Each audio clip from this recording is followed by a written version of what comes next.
ওগুলা কি ব্রাশ কর, ওখানে দাঁড়ায় দাঁড়ায় এখানে কর, এখানে কর, এখানে যা, এখানে যা। Hello everyone, good morning. আবার একটা মিষ্টি ব্লগ নিয়ে তোমাদের মাঝে চলে আসলাম। আশা করি তোমরা সকলে ভালো রয়েছে অ্যান্ড তোমাদের ভালোবাসায় আমিও বেশ ভালো রয়েছি। তো আজকে দীঘার 4 ভিডিও এটা তোমাদের জন্য। তো আমিও সকাল সকাল বলতে এখন বাজে 10টা। তো সবাই মিলে এখন উঠলাম।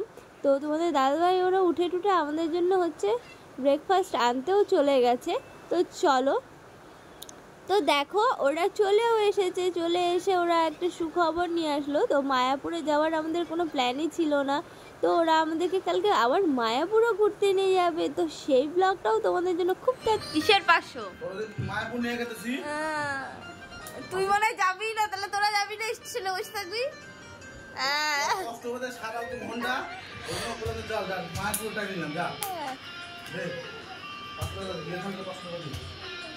তো তোমরা শুনতেই পেলে, তো আমি তো ভীষণ এক্সাইটেড। তো তোমাদেরকে সেই ভিডিও খুব তাড়াতাড়ি দেব, বাট হচ্ছে একটু দেরি হবে। এত ভিডিও আমি এডিটিং করতে একদমই সময় পাচ্ছি না।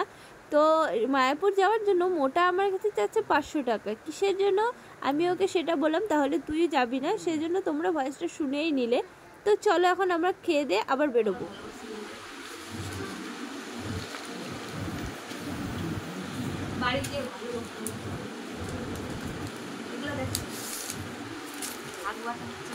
আমাদের হাটির পড়াটা কই গেল? হাটি টাইটানিকটা এখন ডুবে নাই তো। হাটি টাইটানিক ঠিক আছে।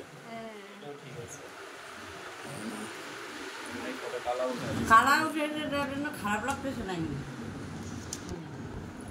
এই হাতটা কমই উঠে। হ্যাঁ, তোর তো উঠতে তো ভয়ে উঠাস না, যদি ফাইটে যায়। না না, উঠতে দাও না। এই হাতটা এমনি কম উঠে সবারই। এরকম করে এটা টুপির জন্য বিশেষ খালি তো ফটো তোলা দাম টুপির জন্য কালো আছে। খাওয়াটা করছে না।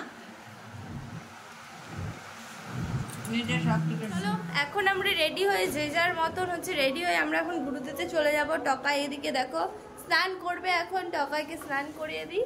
আর এদিকে মা স্নান কমপ্লিট করে এখন মা গোছকাজ করছে। চলো আমরা একটু গুরু দিতে বেরোবো। নিকিরও স্নান কমপ্লিট। তো চলো রেডি হয়ে আবার দেখা হচ্ছে। চলো এখন আমরা রেডি হয়ে যে যার মতন হচ্ছে রেডি হয়ে আমরা এখন গুরুদেতে চলে যাব। টকা এদিকে দেখো স্নান করবে এখন, টকাইকে স্নান করিয়ে দিই। আর এদিকে মা স্নান কমপ্লিট করে এখন মা গোছকাজ করছে। চলো আমরা একটু গুরু দিতে বেরোবো। নিকিরও স্নান কমপ্লিট। তো চলো রেডি হয়ে আবার দেখা হচ্ছে। হ্যালো গাইস, আমরা ঘুরতে আইছি আর ঘুমাবো বাড়িতে। আমরা আগে ঘুরে যাই, আগে ঘুরতে ঘুরি, ঘুরে আসবো তারপরে ওর মনে যাচ্ছে তাই তো। দোকানও বন্ধ করে দিই বাড়ি। তো আমরা বেরিয়ে পড়েছি আজকের জন্য গুরু দিতে। তো কালকে তো আমরা দীঘা ছেড়ে চলে যাবো, তাই আজকে একটু গুরু কিন্তু মন্দারমণিতে আমরা যেতে পারিনি। আমরা এই আশেপাশে একটু ঘুরে নিই, কোথায় কোথায় কি রয়েছে সেখানেই। তো চলো, আমি অত কিছু জানি না, তোমরা দেখতে থাকো আর সাথে থাকো। উদয়পুর ব্রিজের সামনে। তো চলো তোমাদেরকে পেছন থেকে ফ্রন্ট ক্যামেরা করে দেখাই। তো তোমরা দেখতে থাকো আর সাথে থাকো। আর এরা সব সময় আমাকে পেছনে ফেলে রাখে, এরা আগেই চলে যায়। তো বলো তোমাদের সমুদ্র কেমন লাগছে আর আমার ভিডিওগুলো কেমন হচ্ছে তোমরা অবশ্যই কমেন্ট বক্সে জানাবে। আর হ্যাঁ, সমুদ্রে ঘুরতে এসেছি, সমস্ত কিছু সমুদ্রকে নিয়েই তোলা হবে। আর এখানে যত কিছু রয়েছে, যত মন্দিরে বলো, আশেপাশের সমস্ত কিছু সমুদ্র নিয়েই তৈরি। যেখানেই ঘুরো না কেন সবই সমুদ্র নিয়ে তৈরি। আর তোমরা তো এর আগের ভিডিওতে দেখিয়েছিলে এটা হচ্ছে দীঘাতে কত সুন্দর একটা পুরীর মতন জগন্নাথ মন্দির তৈরি করছে। ওটা খুব তাড়াতাড়ি হয়ে যাবে, তারপর আবার আমরা দীঘাতে একটু জগন্নাথ মন্দির দেখতে আসবো। তো চলো তোমরা মজা নাও, আমার ভিডিওটা দেখতে থাকো কন্টিনিউ, কেউ স্কিপ করো না। আর এই এক ছেলে আমার, যা দেখবে তাই নিয়ে বাহানা, খাক চাই না খাক তবুও কিনতেই হবে আর বাহানা। লাস্টে আইসক্রিমটা ও আর খেলো না, লাস্টে কে খেয়েছে জানো? আমি, মা, বুনু। এতটাও বাজে ছিল এই আইসক্রিমটা বলার বাইরে। তো আমরা বারে বারে বলছিলাম খাস না, বাট ও বাচ্চা মানুষ, ও তো আর শুনবে না। তো আবারও একটা সুন্দর ব্রিজে আমরা চলে আসলাম। এই ব্রিজটার নাম কি সেটা আমি বলতে পারছি না, কিন্তু নৌকা করে নাকি এই পার থেকে ওই পার পার হওয়া যায়। আর এখানে নাকি এই জলটা শুকিয়ে যায়, এই জলটা শুকালে আমরা নাকি নিচে নামতে পারবো। আর এখানে অনেক সুন্দর সুন্দর লাল কালারের কাঁকড়া রয়েছে কচ্ছপ। আমরা এই জল পার করে ওখানে আর যাওয়া হলো না, কারণ জল শুকোতে শুকোতে 3টা বেজে যাবে, আর এখন বাজে 2টো। আমাদের অত ওয়েট করার টাইম নেই, আমাদের আবার বিকেলবেলা ট্রেন ধরে চলে যেতে হবে কৃষ্ণনগর। তো চলো, এখন আমরা একটা সুন্দর মন্দিরে ঢুকে পড়েছি। তো আর একটাই কথা, আমি ভয়েস ওভারটা দিচ্ছি হচ্ছে রাতের বেলা একটু বৃষ্টি পড়ছে, তাই পাশে থেকে একটু বৃষ্টির আওয়াজ শোনা যাচ্ছে, তোমরা একটু মানিয়ে গুছিয়ে নিও। চলো, এই মন্দির এখন দর্শন করে দেন চলে যাব আমরা কাজু বাগানে, কিন্তু কাজু ছিল না। তো চলো, আগে থেকে না বলে তোমরা ভিডিওটা কন্টিনিউ দেখতে থাকো। আর এখন মন্দিরটা বন্ধ করে দেবে, কারণ এখন বাইরে থেকে ভিতর থেকে পুজো করবে, আর বাইরে দিয়ে কিছু দেখতে পারবো না। সেই জন্য আমরা টিকা পরে চলে গেছি অন্য একটা জায়গার উদ্দেশ্যে। তো এখানে কিছু একটা ফটো তুললাম, কিছু রিলস করতে পারিনি, কিন্তু ফটো তুলেছি। তো ফটোগুলো তোমাদের সাথে ফেসবুকে আপলোড করে দিয়েছি, তো ফেসবুকে তোমরা দেখে নিও। এই দেখো, এখনই গেটটা বন্ধ করে দেবে। তো চলো এখান থেকে বেরিয়ে যাই। তো গাইস, আমরা এখন চলে এসেছি কাজু বাদামের গার্ডেনে। তো চলো আমরা একটু ভেতরে ঢুকি, তারপর তোমাদেরকে দেখাই। তো আমরা চলে এসেছি, আর এখানে লেখা ছিল রাষ্ট্রীয় কাজু বাদাম। তো আমরা এখন ভেতরে প্রবেশ করব, দীঘা মেদিনীপুর, এটাই ওখানে লেখা ছিল। তো সেটাও আমি তোমাদের জন্য একটু তুলে নিলাম। তো আমরা এখন ভিতরে এন্ট্রি নিচ্ছি, আর একটাও কাজু ছিল না, সব কাজু পেরে নিয়েছিল। সেটাই আমরা মানে অনেক বড় বড় চোখ করে 2 চোখ ভরে একদম দেখাশোনা করছিলাম, কিন্তু 1-2টো কাজু আগে গিয়ে দেখতে পেরেছি। কিন্তু আমি জানতাম একটা গাছে একটাই ফল হয় কাজু, কিন্তু না, একটা বীজের মধ্যে একটা ফল হয়, আর গাছগুলো অনেক বড় বড় ছিল। তো চলো, এখন একটা কাকু এখানে সুন্দর করে কাজু ছাড়াচ্ছে। তো আমি ভাবলাম এরকম করে কাজু ছাড়িয়ে নাকি খাওয়া যায়, কিন্তু একদমই না।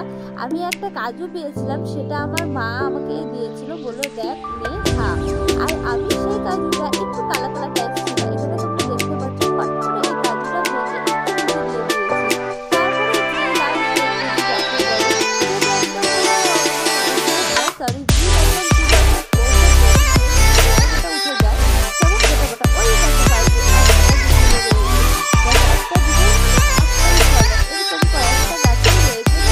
অনেকটাই ভেতরে আসার পর দেখছি, আর এখানে অনেক ছোট ছোট চারাও ছিল, আমাদেরকে নিয়ে যেতে বলছিল, কিন্তু না, আমরা অতটা রাস্তা ট্রাভেল করে এসেছি আর যাব, সেই জন্য আর আমরা কাজু। এই ছেলেটা অনেক দিন থেকে নিখোঁজ ছিল, আর এই ছেলেটার বউ হচ্ছে হারাই গেছে, তার জন্য গামছা গায়ে দিয়েছে। আর এই মেয়েটা তো পাগলি এসে হাসতেই থাকে সবসময়। আর ইনি তো বর্তমানে এখন বটর ছাইড়ে কোথায় যেন দাঁড়ায় আছে, বটর নাই ওনার, আম মাখা খাচ্ছে। ঠিকই বলছেন। হ্যাঁ বন্ধুরা দেখুন এখানে কি হচ্ছে, ভালো একটা আইটেম হচ্ছে জিনিসটা। আম মাখা দেখবো, জল চলে আসে।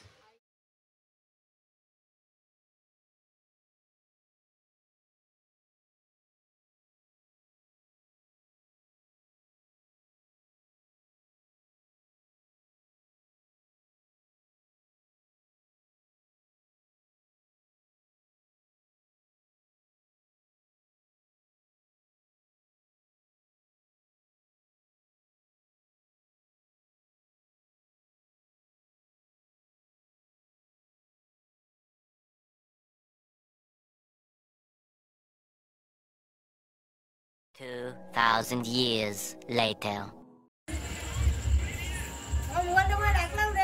Bye bye Digha. আমরা এখন যাচ্ছি মায়াপুর কৃষ্ণনগর। Bye bye. আমি তো সামনের বাড়ি দেখতে 4টা দিন হয়ে গেল, এখন আমরা দীঘা থেকে ফিরছি। আর আমরা যে বাড়িতে ছিলাম তারা বেশ ভালো ছিল, কোনো সময় কোনো অবজেকশন করতো না। আমরা নিজেদের বাড়ির মতন করেই এখানে ছিলাম। তো চলো এবার ওরা আমাদেরকে আগাতে আসে। দেখো ওই যে বৌদি আছে, বৌদির মেয়ে আছে, এটা হচ্ছে টোটোওয়ালা দাদা, ইনি আমাদেরকে ঘোরাতে নিয়ে গেছিলো। চলো বেরোনো যাক এখন তাহলে। তো আমরা এখন রুম ছেড়ে দিয়েছি, এখন আমরা হচ্ছে চলে যাব এখন কোথায় বললি, কৃষ্ণনগরের দিকে। আমরা এখন বাস ধরবো, বাস আমাদের টিকিট বুক করা হয়ে গেছে, এখন আমরা বাস ধরবো। বাস আছে তোমার 10টা 40-এ। তো আমরা রুম ছেড়ে এখানে